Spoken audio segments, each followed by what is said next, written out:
कुछ दिनों पहले एक फ़िल्म आई थी जिसका नाम था पुष्पा। पुष्पा फ़िल्म का एक गाना श्रीवल्ली बहुत ही मशहूर हुआ था। लेकिन क्या आप जानते हैं कि इस श्रीवल्ली शब्द का मतलब क्या होता है? अगर नहीं जानते हैं तो बने रहिए हमारे साथ।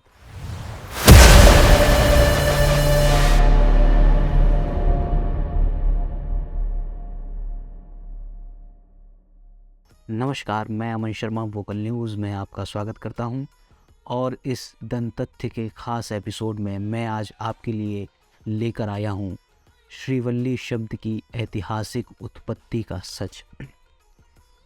दोस्तों, श्रीवल्ली शब्द आपको लगता होगा कि यह तेलुगु भाषा का शब्द है, लेकिन ऐसा नहीं है, क्योंकि यह शब्द संस्कृत भाषा का है और संस्कृत भाषा से ही ये शब्द तेलुगु भाषा में पहुंचा है।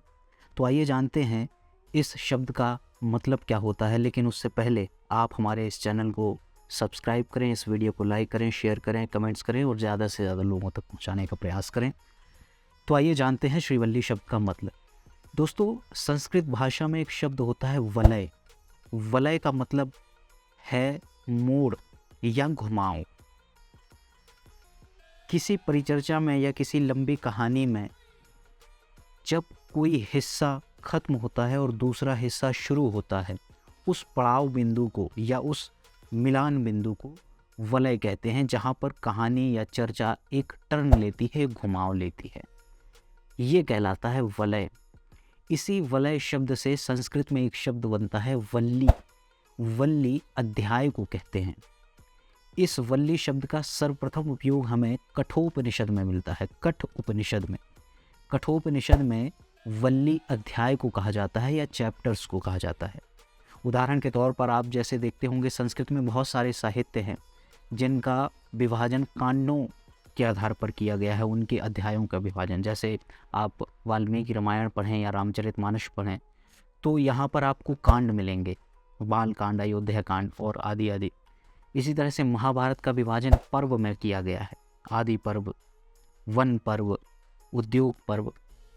इसी तरह संस्कृत नाटकों का विभाजन अंकों में किया जाता है, प्रथम अंक, द्वितीय अंक।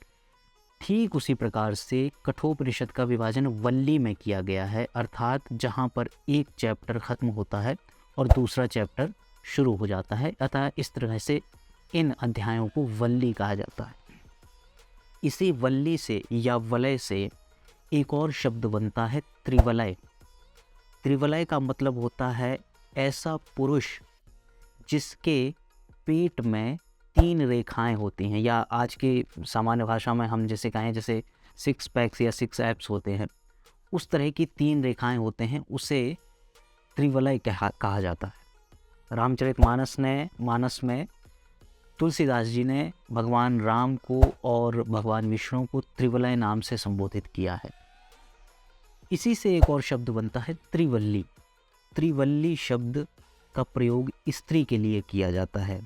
स्त्री के शरीर में जो 3 रेखाएं पाई जाती हैं पेट में, नाभि के ऊपर, इसीलिए स्त्री को त्रिवलय या त्रिवल्ली कहते हैं। लेकिन कुछ ग्रंथों में त्रिवल्ली का कुछ और भी अर्थ निकाला जाता है।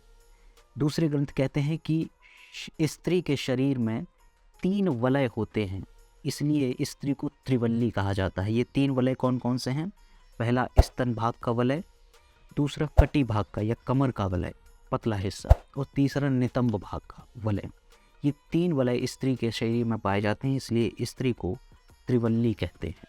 आज भी अगर हम सामान्य तौर पर जैसे कहते हैं कि किसी लड़की की या महिला की फिगर की बात करते हैं, तो इन्हीं 3 वलय की गणना करते हैं और उस हिसाब से फिगर की परिचर्चा करते हैं या उसका अर्थ निकालते हैं। तो त्रिवल्ली अर्थात 3 वलय। फिर इसी से आगे शब्द बनता है श्रीवल्ली। श्रीवल्ली का मतलब हुआ ऐसी स्त्री या ऐसी महिला जिसके 3 वलय शुभ हों, अच्छे हों। श्री का अर्थ होता है शुभ या अच्छा। जिस स्त्री के 3 वलय अच्छे हों, शुभ हों, सही अनुपात में हों, उसे श्रीवल्ली कहते हैं। सामान्य अर्थ में अगर हम कहें तो बहुत ही खूबसूरत महिला को श्रीवल्ली कहते हैं। श्रीवल्ली के ही नाम से दक्षिण भारत में एक देवी भी मानी जाती हैं, पूजी जाती हैं, उनकी पूजा आराधना की जाती है। तो इस प्रकार श्रीवल्ली शब्द अर्थात सुंदर महिला, अच्छी महिला, सभ्य महिला, यह इसका अर्थ है, जिसकी उत्पत्ति संस्कृत से सिद्ध होती है। इसी तरह की और भी रोचक जानकारियों के लिए, कहानियों के लिए जुड़े रहिए दंततथ्य के साथ, देखते रहिए वोकल न्यूज़ और मुझे दीजिए अनुमति। नमस्कार।